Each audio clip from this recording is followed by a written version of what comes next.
So, you're a little shaky on the big moments in history, huh? Well, we here at History in a Hurry have your back. The U.S. Civil War between the Union and the Confederacy saw many huge, bloody battles that tested the nerves of commanders and left fields strewn with dead and wounded. But one stands out as being so ghastly in its carnage, sacrificing so many men in a seemingly pointless catastrophe, that it began to change the way that wars were fought. That clash was the Battle of Fredericksburg. And while historians and military scholars have spent years analyzing and writing about this conflict, we'll get you up to speed in just 16 minutes.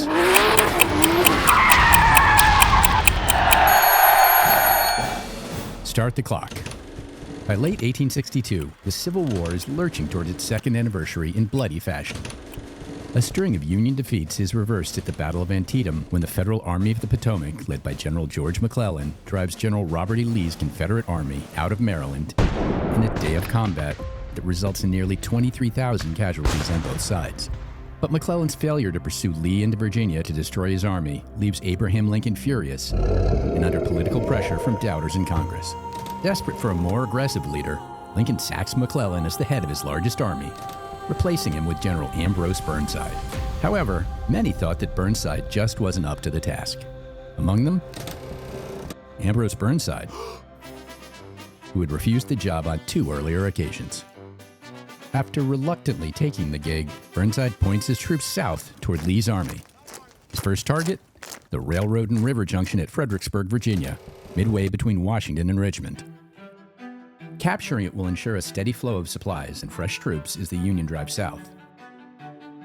But to get into Fredericksburg, the Union has to cross the Rappahannock River. So Burnside sends word north that he'll need portable pontoon bridges transported to Virginia to meet his troops at the riverbank. On November 17th, the first companies of the Union Army reach the Rappahannock and discover to their delight that Fredericksburg is being defended by just a few hundred Confederate troops. With over 100,000 Union troops set to pull up, the scene is set for a good old-fashioned Yankee rout. Just one little detail threatens to derail the Union seizing Fredericksburg. Apparently, those pontoon bridges didn't have a prime one-day delivery option and haven't shown up.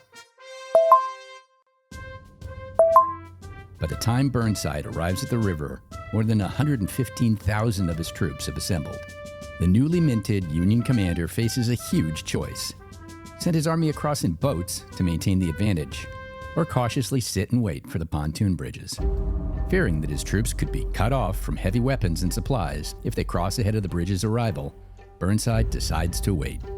He'll twiddle with his gloriously sculpted beard burns until the bridges show up. Now, the arrival of 100,000 troops in the middle of Virginia isn't the kind of thing that goes unnoticed for long, and soon word reaches General Lee of the Union Army's appearance across from Fredericksburg. With the main elements of his Army of Northern Virginia more than 30 miles away and unsure of the next Union move, Lee dispatches 40,000 Confederate troops under General James Longstreet to Fredericksburg to serve as a giant human speed bump in the path of Burnside's advance. Longstreet and his men expect the town to already be in Union hands. But as they arrive, they're stunned to discover Burnside's army still has yet to cross.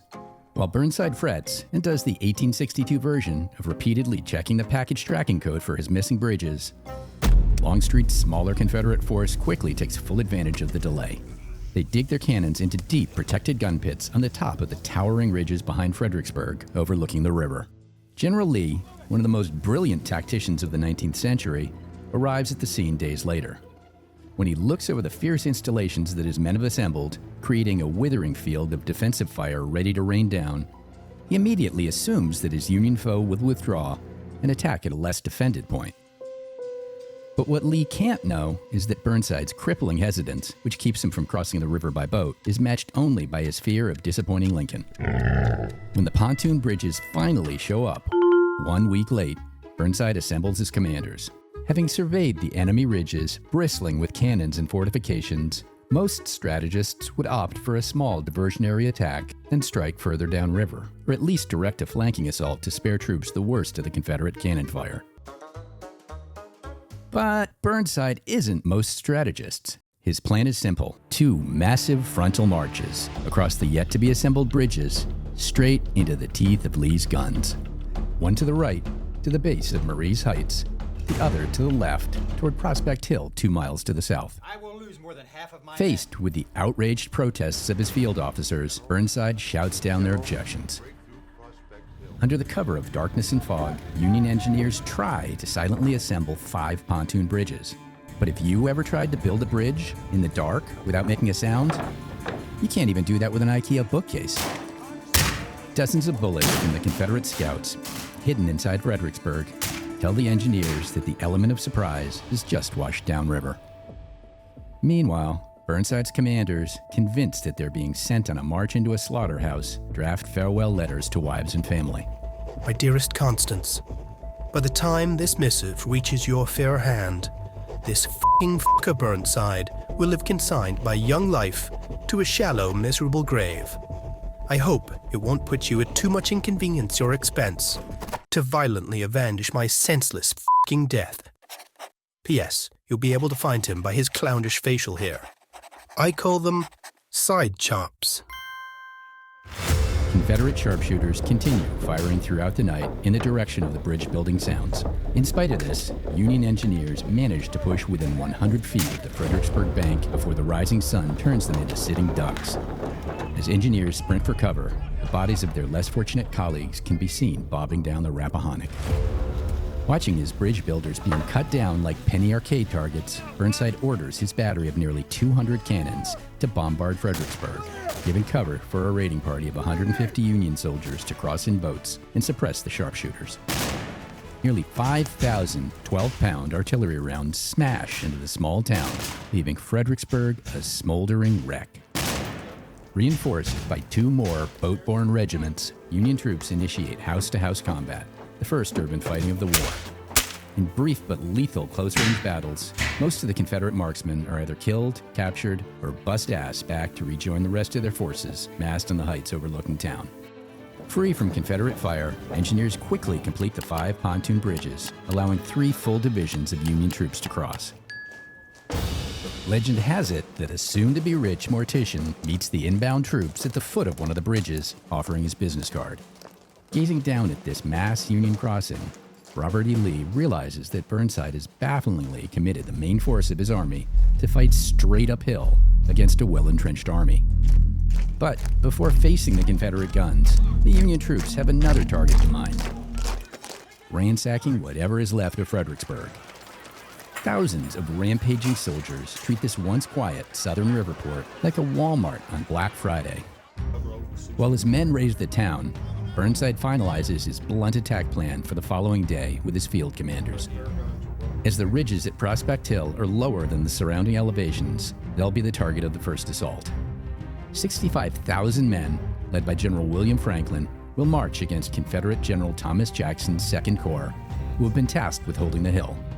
But since it'll still be 145 years before the invention of social media, Burnside is likely unaware that General Jackson now answers to the catchy nickname Stonewall, earned a year earlier at the First Battle of Bull Run for, wait for it, his ability to turn back the fiercest Union assaults. Oops! The job of leading the assault up the right flank toward the looming Marie's Heights falls to General Edwin Sumner, who's ordered to initiate his attack shortly after Franklin. But the next morning, with Union troops gathered and ready to go, General Franklin gets a message from Burnside that shocks and confuses him. Where the plan had been for him to assault with a force of 65,000 men, Burnside's vague new order directs him to attack with a single division of just 3,000 or 4,000. Franklin thinks about questioning this bizarre new plan, but decides it could only make things worse. Instead, he directs Brigadier General George Meade to lead his division of just 3,800 men out alone toward Prospect Hill. 2 miles to the north, General Edwin Sumner, having dodged any bright new ideas from Burnside for his assault, sends the first of his divisions towards Marie's Heights, where James Longstreet has positioned his 40,000 well-armed Confederate troops, who now stare down at the Union side like vultures. To even reach the base of the hill, Sumner's men will first have to slog across a wide-open field, stretching half a mile, all in the crosshairs of every Confederate gun.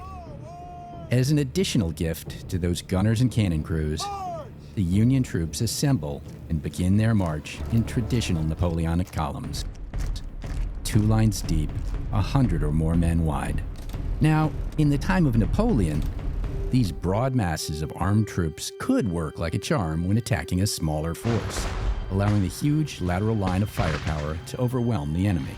But when facing a large force fighting from behind cover with accurate rifles and massive cannons and the advantage of height, the outcome could be a little different. Just how different, Sumner's men would soon find out. The fog, which had covered the march of the first troops across the open field, begins to lift as the 1st Brigades, led by Brigadier General Nathan Kimball, reach a small natural trench in the middle of the meadow. The only shelter ahead, a low sunken stone wall at the base of the heights, still lies a quarter mile away.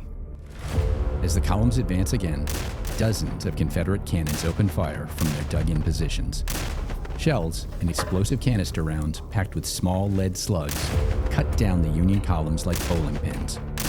Half an hour later, nearly a third had been killed or wounded. The rest push forward toward the stone wall, which they hope will provide some shelter. But Lee and Longstreet didn't get to wear those fancy gray general's uniforms by overlooking the obvious. As the first Union troops come over a rise, a few hundred yards from the wall, a brigade of hidden Confederate infantrymen rise above the top of the barrier and open fire with 1,000 rifles.